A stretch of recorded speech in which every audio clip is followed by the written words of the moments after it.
Everybody's out here calling their car perfect. But let's be real, perfect doesn't exist. Some cars come close though. Like, scary close. What's up? It's Luke from CarLandTV. And today I'm running through the 7 cars of 2025 that Consumer Reports says are built damn near flawlessly. But first, do me a quick favor. Tap that subscribe button and ring the bell so you don't miss what's coming next. It ain't required, but those clicks keep this thing rolling and make it easier for me to keep dropping solid car content straight to your screen. Now, let's get back into it. 2025 Toyota Camry. I'm starting with the Camry because CR didn't just like it. They flagged it as a 2025 top pick after Toyota went hybrid, only and cleaned up the whole package. You're getting a midsize that rides quietly, tracks straight, and sips fuel like a compact. The LE front drive version is rated up to 51 miles per gallon combined, and every trim can be had with all-wheel drive, which is rare in this class. That's daily driver math that actually pencils out. Safety is dialed. The 2025 Camry earned IIHS Top Safety Pick Plus, with top scores in the updated crash tests and standard front crash prevention for vehicles and pedestrians. Headlights meet the bar, lane keeping and blind spot monitoring are on deck, and Toyota's latest driver assist stack is standard across the lineup. Translation for real life. It watches your back in traffic and at night without nickel and diming you on options. Now the trade-offs. Because nothing is perfect.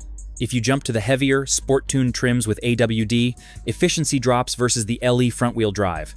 Also, while the power bump from Toyota's 5th-gen hybrid system is legit, highway passing still feels more efficient sedan than mini sports car. But big picture, this thing checks the boxes that matter. CR Road, test approval, stellar fuel economy, and top-tier safety.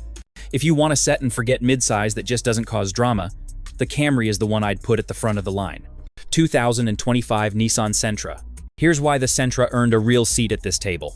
Consumer Reports put the 2025 Sentra on its 10 top picks list in the small car slot for being a legit value play with the important stuff nailed. Price stays friendly, the controls are simple, and day-to-day comfort is dialed. CR even calls this the best Sentra they've ever tested, which is wild for a car that still undercuts a lot of rivals on the window sticker. Let's talk numbers that matter when you're filling up. EPA fuel economy on the S and SV trims sits at 30 inches the city, 40 on the highway, and 34 miles per gallon combined. The SR trim drops a hair because of the wheel and tire setup. That's commuter-grade efficiency without you babying the throttle. For a lot of folks, that's the difference between stretching the budget and breathing easy when gas jumps. Safety gear is where Nissan came to play. Every 2025 Sentra ships with Safety Shield 360, so you're getting automatic emergency braking with pedestrian detection, blind spot warning, rear cross-traffic alert, lane departure warning, rear automatic braking, and high beam assist. That's a full suite baked in, not a dealer upsell. If you've sat in stop and go traffic or backed out of crowded lots, those saves hit different in real life.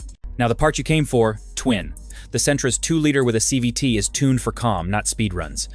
It's 149 horsepower, with smooth takeoff and relaxed cruising, which matches how most people actually drive. If you want spicy acceleration, you're shopping for a Civic or Mazda 3.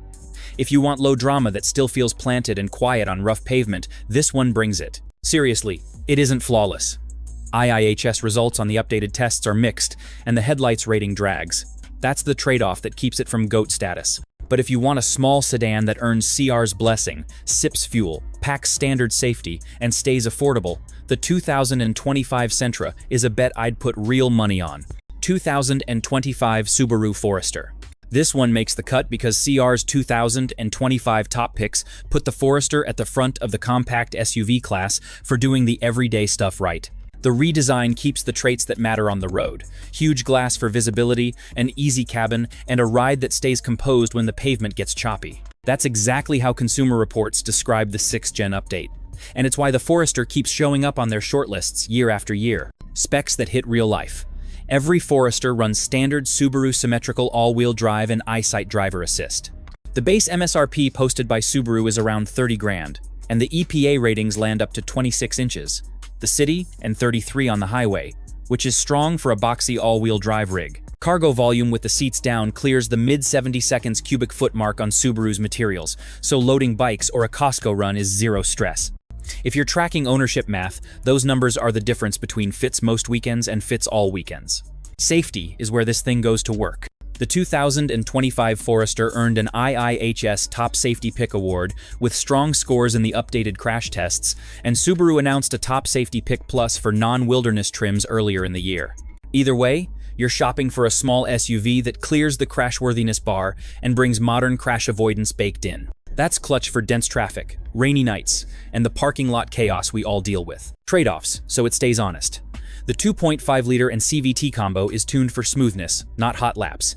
If you want faster, you shop elsewhere. But for a compact SUV that you can just drive, refuel, pack to the roof, and trust for years, the Forester is a safe bet. 2025 Toyota Highlander Hybrid. You know what surprised me? The Highlander Hybrid finally feels like Toyota figured out how to make a big family hauler efficient and actually pleasant to drive. I've spent time behind the wheel, and the first thing that hits me is how chill it is on the road. That 2.5-liter hybrid setup gives you 243 horsepower, smooth throttle response, and close to 35 miles per gallon combined, according to the EPA. For a 3-row SUV, that's tough to beat. Even with a carload of people, it doesn't sound strained, and the ride stays composed through bumps and freeway stretches. Inside, it's got that "we actually thought about parents" vibe. Easy to clean materials, real buttons for climate, and space that doesn't feel cramped unless you're in the 3rd row. CR's testers called out the comfort and practicality right away, and I see why. The cabin layout makes sense, visibility is good, and the infotainment is finally snappy instead of laggy like the older models. Plus, Toyota Safety Sense 3 is baked in, so adaptive cruise, lane tracing, and pre-collision braking are standard on every trim. That's peace of mind without paying extra. It's not flawless, though. When you're merging onto a fast highway, that hybrid powertrain takes its sweet time to wake up, and the 3rd row's still a tight squeeze for tall passengers. Towing maxes out at about 3,500 pounds, so don't expect it to pull a camper without a sweat. But for what it's built for, it nails it. If I had a family and needed one SUV that just handles life, this is the one I'd bet on. 2025 Ford Maverick, divided by Maverick Hybrid. This truck checks my boxes for daily life and weekend duty. Consumer Reports put the 2025 Maverick on its 10 top picks as best small pickup, and it makes sense when you look at the mix of ride quality, usable bed space, and legit efficiency. You can run it with the 250 horsepower 2-liter turbo or the hybrid setup rated around 191 horsepower, and either way, you're working with a 4.5-foot bed that actually hauls, not just looks cute for Instagram. The hybrid numbers go crazy for a pickup. Ford advertises up to 42 miles per gallon in the city on hybrid front-wheel drive, and multiple outlets peg the all-wheel drive hybrid around 37 miles per gallon combined. That's commuter car fuel use with a bed and real payload. Speaking of factory specs, list 1,000. 500 pounds of payload capacity and up to 4,000 pounds of max tow when it's set up right. I don't need a full-size truck to drag a pair of dirt bikes or a small boat, so this hits the sweet spot. On safety and tech, I'm getting modern basics as standard plus available driver assists. IIHS publishes current crash results for the 2025 Crew Cab, and NHTSA maintains the model's page for ratings and recall lookups, which I always check before I buy used or new. Inside, the updated screen and straightforward controls are easy to live with, and the turning radius makes city parking way less of a headache than a half-ton. No sugarcoating the known drawbacks. The hybrid isn't quick off the line with a heavy load, and pricing has climbed since launch, so you have to watch trims and options. Also, keep an eye on recall bulletins if you're shopping for older build years, especially around battery-related campaigns on early Mavericks.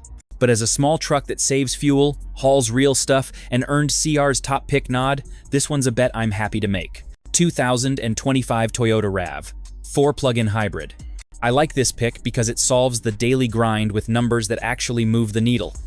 For 2025, Toyota dropped the Prime badge and now calls it the RAV4 plug-in hybrid. Same powertrain, cleaner name. The setup hits 302 system horsepower, does 0 to 60 in about 5.5 seconds, and delivers an EPA-rated 42 miles of electric range when you leave home topped up. On electricity, it's rated at 94 miles per gallon equivalent combined, and if you run it as a regular hybrid, you're looking at about 38 miles per gallon combined. All-wheel drive is standard on SE and XSE, so I'm not giving up traction to get the efficiency. That mix is why it feels quick in traffic, but still cheap to run when the commute piles up. Safety receipts are in order. IIHS notes the naming change and applies the crash ratings from the RAV4 Prime to the 2025 plug-in hybrid with good results in the small overlap tests and updated evaluations tied to the current RAV4 platform. Toyota's driver assist stack is standard, so forward collision mitigation, lane tracing, and adaptive cruise are on every trim. That's the combo I want on wet nights and busy interchanges. Here's the reality check. You only get the headline efficiency if you actually plug it in.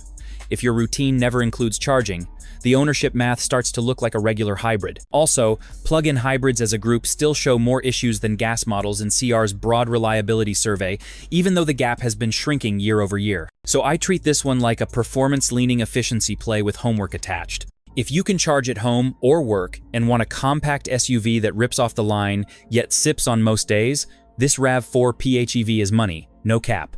2025 Toyota Prima. This car shocked me the first time I drove it. The old Prius had that reputation for being slow and kinda nerdy, but the 2025 Prius Prime? Totally different vibe. Toyota gave it real style and real power. The plug-in setup kicks out 220 horsepower, and when I check the EPA numbers, it runs up to 45 miles on electric only before the gas engine even wakes up. When the battery's empty, it still pulls around 52 miles per gallon combined, which is insane for a car that can hit 60 miles per hour in just 6.6 seconds. That's almost hot hatch quick, no cap. Inside, it feels more premium than you'd expect for the price. The driving position's lower, the steering's tighter, and the touchscreen finally looks modern. CR ranked it high for ride, comfort, and tech usability, especially with Toyota's latest Safety Sense 3 system baked in. You've got lane trace assist, adaptive cruise, and collision avoidance all standard, which makes it easy to daily this thing, without worrying about add-ons or extra packages. But here's the part that keeps it from being perfect. The rear window design kills visibility, and that sloped roof makes the back seat tight for tall passengers. Charging speed is capped at around 3.5 hours on a 240-volt plug, so if you forget to juice it up overnight, you'll be running hybrid only the next day. Still, when I balance that against 45 electric miles, 600+ miles total range, and a reliability record that CR's data keeps rating above average, this thing's a sleeper hit. For real, the Prius Prime isn't just a commuter car anymore. It's one of the smartest all-around daily drivers you can buy right now.